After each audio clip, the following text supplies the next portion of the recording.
네, 여러분 안녕하세요. 안녕하세요. 안녕하세요. 저는 전라북도 교육청 중등교육과 대입지원실 파견교사 염지혜이고요. 저는 조장익입니다. 선생님, 저희가 두 번째 꿈사다리 TV 영상을 촬영하게 되었는데요. 작년에는 2023 학년도, 2024 학년도 대입에 대해서 전반적으로 다뤄봤다면 올해 영상의 주제는 무엇인가요? 네, 올해는 상담 밴드가 있습니다. 그 밴드에서 항상 많이 나오는 질문들을 모아서 대입 초보가 꼭 알아야 될 기본 상식 탑 10으로 준비했습니다. 아, 네, 좋습니다. 이번 2024 변화한 점에 대해서는 간략하게 설명은 해주시는 거죠? 네, 맞습니다. 그러면 지금부터 강의 시작하도록 하겠습니다. 꾸꾸! 고고! 네, 챕터 1 주제는 2024 대입 주요 특징입니다. 네. 한번 간략하게 한번 알아볼까요, 네. 선생님? 네, 그러면은 2024 대입의 주요 특징에 대해서 말씀드리도록 하겠습니다. 먼저 작년에 수시 정시 비율, 선발 비율은 작년과 유사하게 유지될 것입니다. 그 다음에 학생부 종합전형 서류 간소화가 올해로서 마무리가 됩니다. 네. 그래서 이미 많은 곳에서 자기소개서를 사용하고 있지 않지만 이제 2024 대입에서는 더 이상 자기소개서가 대입 서류로 사용되지 않습니다. 완전 폐지. 네, 완전 폐지입니다. 네. 그 다음에 사회통합전형의 모집 인원이 작년에 비해서 좀 증가했고요. 또 학생들이 관심 많은 의치한약 지역인재 전형의 의무 선발 비율이 상승해서 모집 인원이 증가했습니다. 서류 반영 항목이 좀 축소된다고 말씀드렸는데요, 선생님께서. 네, 맞습니다. 네. 지금 이 화면에 보이는 내용들이 네. 반영이 안 되는 거죠? 네, 맞습니다. 이 부분 좀 참고하시면 좋을 것 같네요. 네, 정하시면 좋을 것 같습니다. 네, 그러면 챕터 2로 넘어가 보도록 하겠습니다. 네. 자, 저희 전북 꿈사다리 상담 밴드에서 우리 학생, 학부모님께서 가장 많이 질문해 주셨던 것들을 10개를 뽑아서 저희가 한번 설명을 해드리도록 하겠습니다. 첫 번째 질문은요. 복수 지원에 대한 질문이 굉장히 많았습니다. 물론 이제 저희가 작년에 찍었던 영상에 선생님께서 자세히 설명을 해주셨잖아요. 네네네. 그러니까 이번에는 좀 간략하게 설명해 주시면 좋겠습니다. 네. 크게 이제 수시 모집과 정시 모집을 나눠집니다. 네. 수시 모집은 9월에 보통 실시가 되고요. 정시 모집은 12월에 진행이 됩니다. 그리고 수시와 정시에서 만약 정원을 채우지 못했다면 미충원 인원을 2월에 추가 모집으로 선발할 수가 있습니다. 굉장히 적겠죠. 인기 학교들은. 수시 모집은 총 6번의 기회가 있고요. 네네. 12월 정시 모집은 가나다군 총 3번의 기회가 있습니다. 그러면 네. 수시 같은 경우에는 한 학교에 네. 딱 하나만 지원할 수 있는 건가요? 그렇진 않습니다. 어느 대학은 전형만 다르다면 그 대학의 수시 원서를 2개, 3개도 허용하는 학교들이 있습니다. 아, 네. 방금 우리 선생님께서 말씀하신 것처럼 대학별로 복수 지원 가능 횟수가 다른데요. 작년 전주대 모집 요강을 저희가 한번 예시로 갖고 와봤습니다. 네. 전주대 같은 경우에는 종합전형이나 이 실기 실적에서 한 번, 교과 전형에서 한 번, 그리고 또 교과나 정원 외 중에서 뭐 지역인재 전형이든 이거든 딱 한 번 해서 총 3번을 지원할 수가 있더라고요. 네, 맞습니다. 전주대는 저렇게 총 3번을 지원할 수 있고요. 근데 이거는 대학마다 모두 다 다르기 때문에 꼭 대학마다 수시 모집 요강을 살펴보셔야 합니다. 네, 꼭 각 대학의 수시 모집 요강을 꼼꼼하게 확인하실 필요가 있을 것 같습니다. 모집 전형별 이 지원 횟수에 대해서 말씀을 해 주셨는데 복수 지원이 안 되는 사항이 있죠. 네, 금지사항. 맞습니다. 네. 지원 금지 사항이 있는데요. 이제 수시 모집이 9월 달에 먼저 이루어지지 않습니까? 네. 거기서 합격을 하게 되면 정시 모집에 지원을 할 수가 없습니다. 그래서 수시에 합격을 했는데도 불구하고 정시 모집에 지원을 하게 되면 불합격 처리가 될 수 있습니다. 다만 그 산업대하고 전문대에서 이제 정시 모집 합격한 사람은 추가 모집에 지원을 할 수가 있습니다. 합격을 했더라도. 산업대, 전문대 정시 모집 합격자는 등록 여부와 상관없이 네. 추가 모집은 할 수 있다. 네, 맞습니다. 네, 좋습니다. 네.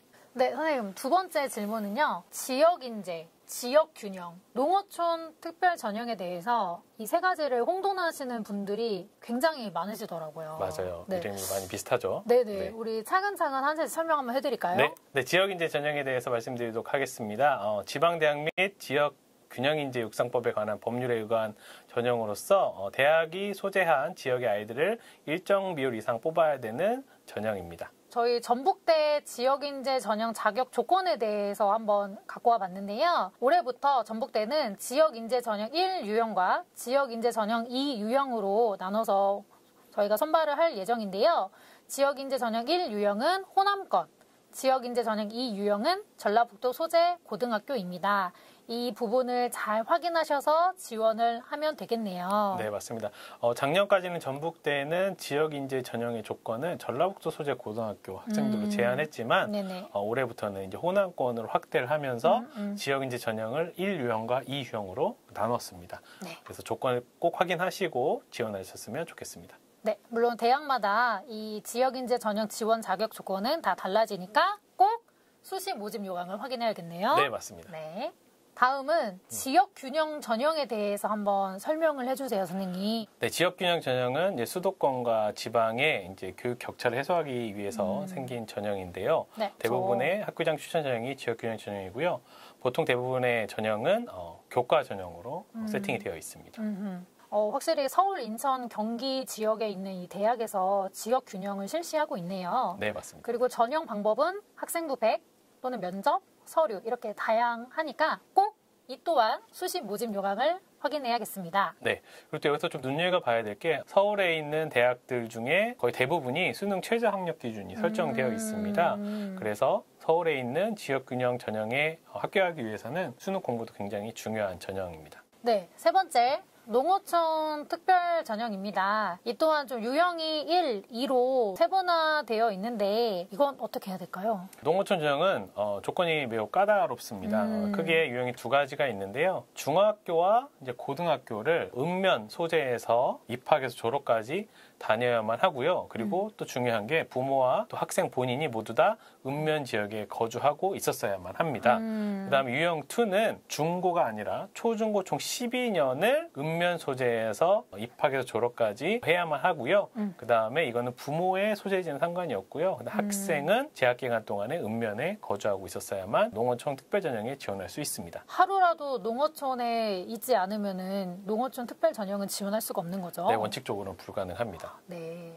세 번째 질문은 이중 등록 금지에 대한 질문입니다. 네. 이거에 대해서 한번 설명해 주세요, 선생님. 이제 수시는 총 6장을 쓸 수 있고 그 6개 중에 이제 2-3개를 합격하게 됐을 때 이제 이런 문제들이 발생을 하는데 A 대학이 먼저 발표를 하고 A 대학에 등록을 한 상태에서 B 대학의 합격이 발표가 났을 때 A 대학에 먼저 연락을 해서 등록 취소의 의사를 밝힌 다음에 B 대학에 예치금을 납부해야지만 이중 등록이 안 되겠죠. 만약에 이런 순서를 지키지 않는다면 이제 위반자로 간주돼서 합격 사실을 취소할 수 있게 됩니다. 다음은 입시 결과 보는 법인데요. 수시 정시 결과를 물어보는 문의글이 굉장히 많습니다. 네네. 결과를 보는 방법에 대해서 알려주려고 해요. 네네네. 네, 어떻게 해야 되죠? 먼저 대학 입학처를 들어가서 찾는 방법이 있습니다. 내가 원하는 대학의 입학처를 검색 포털에서 검색을 하고요. 들어가게 되면 수시로 들어가면 저렇게 이제 게시판에 입시 결과 파일이 올라져 있습니다. 네, 이렇게 확인하는 방법이 있고요. 근데 이렇게 매번 대학 홈페이지를 가기가 굉장히 번거롭기 때문에 보통은 대입 정보 포털을 많이 이용을 합니다. 대입 정보 포털에는 대다수의 거의 대부분의 대학들의 입시 결과가 탑재되어 있습니다. 찾기 편하게 되어 있거든요. 네.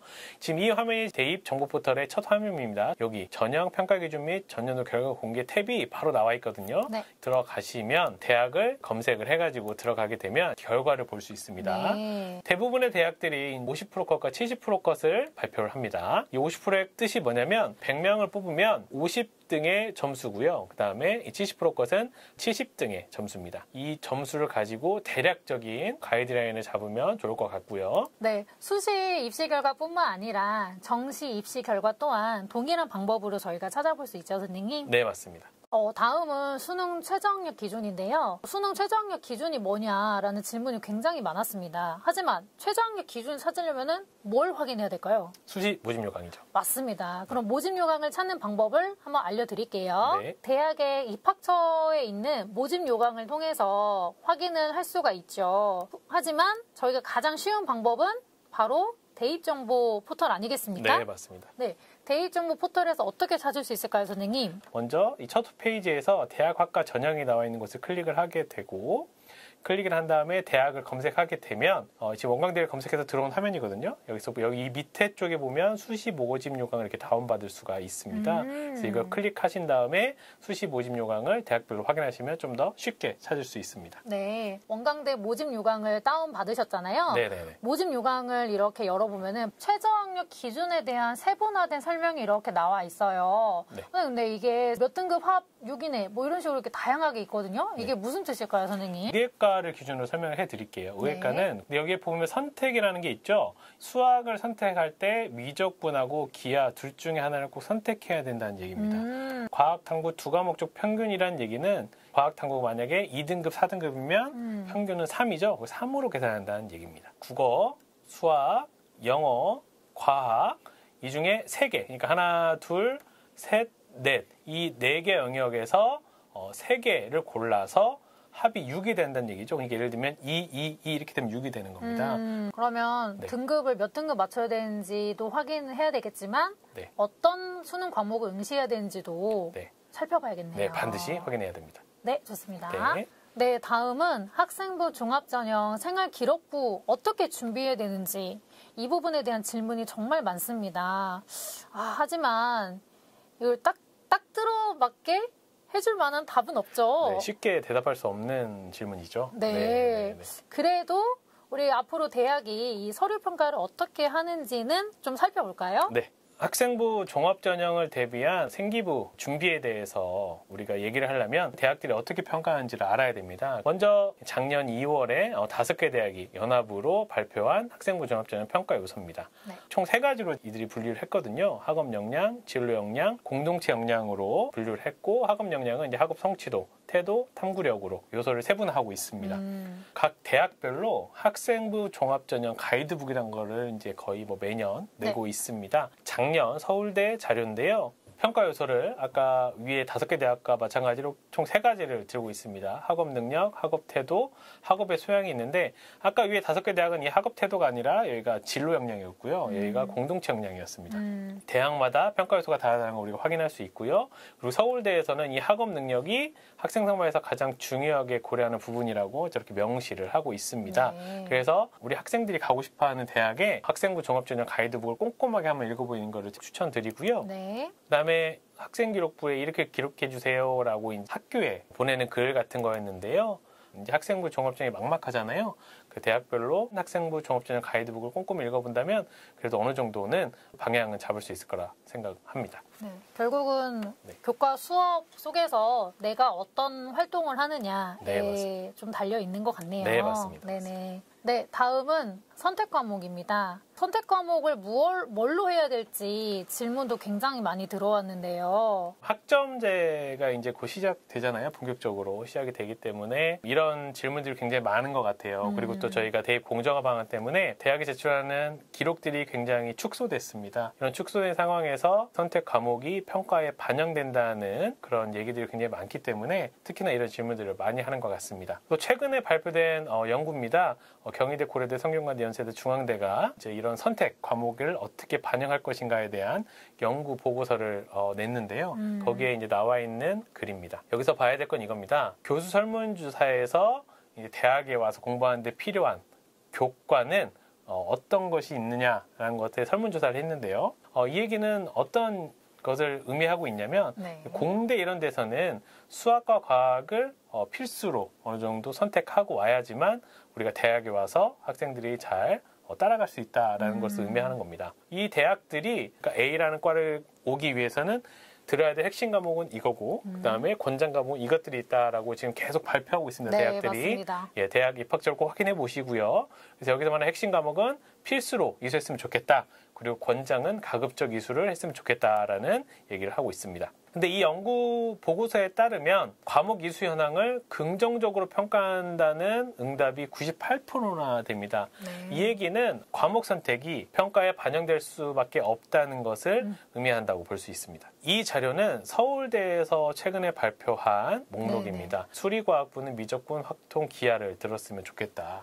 이런 얘기들이 나와 있고요. 경제학부에서는 미적분과 확률 통계를 권장 과목으로 제시하고 있습니다. 네. 이게 대학별로 다 다르기 때문에 과마다 꼭 대학의 자료를 참고하시기 바랍니다. 네, 다음은 면접 준비입니다. 면접 준비 어떻게 해야 되는지 많은 질문이 들어왔는데요. 일단 면접은 두 가지 종류로 나눌 수 있을 것 같아요. 네. 학생부 기반 면접, 제시문 기반 면접. 학생부 기반 면접은 어떤 특징이 있을까요? 네, 학생부 기반 면접은 개개인의 학생부를 기반해서 면접을 진행하기 때문에 큰 차이점은 학생에 따라 지문이 달라진다는 거겠죠. 그럼 제시문 기반 면접은요? 네, 제시문 기반 면접은 그 과에 지원한 학생들은 모두 똑같은 제시문을 기반으로 면접을 본다는 게 좀 다르겠죠. 근데 이 대학별로 면접을 어떻게 준비해야 될지 너무 막막할 것 같아요, 우리 학생들이. 네, 맞습니다. 근데 대부분의 면접은 학생부 기반 면접이거든요. 제시문 기반 면접을 실행하는 대학은 소수고 학교 생활을 충실히 하고 그리고 그 충실한 기록들이 학생부에 남아 있다면 학생부 기반 면접을 따로 이렇게 준비하는데 어렵지는 않을 거라고 생각을 합니다. 아하. 네. 그럼 혹시 그 대학의 면접에 대한 정보를 좀 알 수 있는 자료가 있을까요? 네, 있습니다. 대학은 선행학습 영역평가 보고서를 매년 내야만 합니다. 네. 뭐에 관한 보고서냐면요. 대학별 고사에 관한 보고서입니다. 논술, 면접, 구술, 실기시험, 교직적성 인성검사 이들이 어떻게 출제했는지 아하. 그리고 교육과정 내에서 이루어졌는지를 체크하는 보고서라고 생각하시면 되거든요. 그래서 보고서를 보면 이들이 어떻게 문제를 내는지 그리고 이게 어느 교육과정에 기반을 하고 있는지를 알 수가 있습니다. 물론 각 대학교 입학처 홈페이지 들어가서 자료를 찾아볼 수 있지만 아까 말씀드렸던 대입정보포털 어디가 사이트에서도 확인이 가능한데요. 아까 저희 모집 요강 찾았던 방식으로 이렇게 들어가시면 대학 학과 전형, 대학 입력, 대학 정보 들어가 보시면 여기 이쪽에 선행학습 역량평가를 업로드하고 있으니 확인해 주시면 좋겠습니다. 네, 맞습니다. 네. 다음은 졸업생인데 이 대학에 수시 지원 가능할까요? 제 생기부는 몇 학기까지 반영이 되나요? 라는 질문이 있어요. 네네네. 이거를 확인하려면 가장 좋은 방법이 뭘까요? 역시 이제 수시 모집 요강을 확인해야만 합니다. 여기 우석대 수시 모집 요강, 전년도 모집 요강을 갖고 왔는데요. 네. 여기 보시면 고등학교 졸업 또는 예정자라고 네. 나와 있네요. 네. 이 말은? 졸업 예정자가 현 고3을 뜻하는 거고요. 네. 졸업자는 이미 졸업한 재수생들을 얘기하는 거겠죠. 그래서 저렇게 나와 있다면 당연히 재수생도 지원이 가능하다는 얘기인데요. 졸업생들이 보통 지원이 안 되는 수시 전형에는 학교장 추천 전형이 재수생이 지원 안 되는 경우들이 꽤 있습니다. 그래서 그거는 꼭 확인을 해 보셔야 되고요. 모집 요강을 확인하셔야 됩니다. 네, 맞습니다. 또한 생계부가 몇 학기까지 반영이 되는지 이렇게 질문이 있는데 졸업자 같은 경우에는 3학년 2학기까지 100% 반영이다. 네네네. 졸업 예정자는 3학년 1학기까지 반영이다. 라고 나와 있네요. 우석대 모집 요강에는. 네, 맞습니다. 또 어느 대학들은 3학년 1학기까지만 반영하는 대학도 꽤 많거든요. 네. 그래서 꼭 모집 요강을 확인하시고 어느 학기까지 반영이 되는지 확인하시기 바랍니다. 다음은 우리 학부모님께서 수능 성적표를 볼 때 이 점수들을 어떻게 해석해야 되는지 좀 알고 싶다는 질문이 굉장히 많았습니다. 네, 그래서 우리 선생님께서 수능 성적표에 나와 있는 그런 점수들을 어떻게 확인하는지 설명해 주세요. 네, 등급 먼저 설명을 드리면 보통은 이제 수시의 수능 최저 학력 기준으로 많이 활용이 그쵸. 되고요. 백분위와 표준 점수가 있는데요. 이 두 점수를 가지고 대부분 정시에서 활용이 됩니다. 수능 점수에 대해서 구체적으로 설명드리도록 하겠습니다. 네. 원점수는 실제로 학생이 맞은 점수입니다. 네. 하지만 수능 성적표에는 공개되지 않고요. 그쵸. 표준 점수는 그 학생이 맞은 점수가 상대적으로 어느 서열에 있는지를 감안해서 환산한 점수입니다. 네. 그다음에 백분위는 뭐냐면 제가 맞은 점수보다 낮은 점수를 받은 학생들의 비율입니다. 그러니까 네. 백분위는 높을수록 점수가 높은 겁니다. 백분위가 99다 정말 잘한 거고요. 50%다 그러면 중간 정도에 위치하는 겁니다. 그렇군요. 네, 등급은 상대적인 서열을 비율로 쪼개서 1부터 9까지 산출한 점수입니다. 네. 네, 전북대를 예시로 정시 점수를 어떻게 산출하는지 정시 모집 요강을 확인해보면 국어 수학 같은 경우에는 표준 점수로 활용한다고 그러고 탐구 같은 경우에는 백분위를 활용한다고 나와 있어요. 왜 이렇게 하는 거죠? 네, 여기에 대해서 좀 설명을 드리면 탐구형은 과목이 굉장히 많잖아요. 네. 근데 이게 문제는 뭐냐면 과목별로 시험 보는 인원이 굉장히 차이가 많이 납니다. 아, 그쵸. 네, 그것들 때문에 유불리가 발생하기도 하는데요. 그래서 대학들은 이 표준 점수뿐만 아니라 대학 자체적인 점수를 만들어서 탐구에 반영을 합니다. 예를 들면 성균관대 작년 걸 가져왔는데요. 네. 이 점수는 수능이 끝나고 수능 점수가 발표한 다음에 발표가 됩니다. 네. 백분위가 99인에는 사회탐구 70.78을 주겠다는 거고요. 네네네. 과학탐구면 69.63을 주겠다는 겁니다. 네네. 실제로 성적표에 나와 있는 점수는 70.78이 아닙니다. 정시 모집 요강에서 활용 지표가 무엇인지 확인을 해보시면 좋을 것 같습니다. 네, 맞습니다. 네, 다음은 교차 지원 가능해요? 라는 질문이 굉장히 많았습니다. 네, 네. 선생님, 근데 교차 지원 있나요? 예전에는 저희가 교육과정 자체가 문과, 이과로 나눠져 있었기 때문에 교차 지원하는 말이 썼었는데요. 사실 2015 교육과정부터는 문이과가 통합이 되면서 사실 교차 지원이라는 말은 더 이상 쓰는 말은 아닙니다. 알맞은 말은 아니고요. 네. 하지만 제가 좀 조심해야 될 게 문과 성향을 가진 아이도 이과 성향을 가진 아이도 어느 과나 다 지원할 수 있느냐? 네. 그건 아닙니다. 대학에 있는 과별로 필수 과목을 지정하는 과들이 있습니다. 수능 필수 과목 네, 말씀이시죠? 수능 필수 과목을 네. 지정하는 과들이기 때문에 이제 그런 과들은 그런 과목을 선택하지 않으면 지원할 수가 없겠죠. 그래서 그런 것들을 꼭꼭 확인하셔서 불이익이 받는 일이 없도록 하시기 바랍니다. 네, 수능 최저학력 기준을 확인해서 필수 응시해야 되는 과목을 꼭 확인하셔야겠습니다. 네, 맞습니다.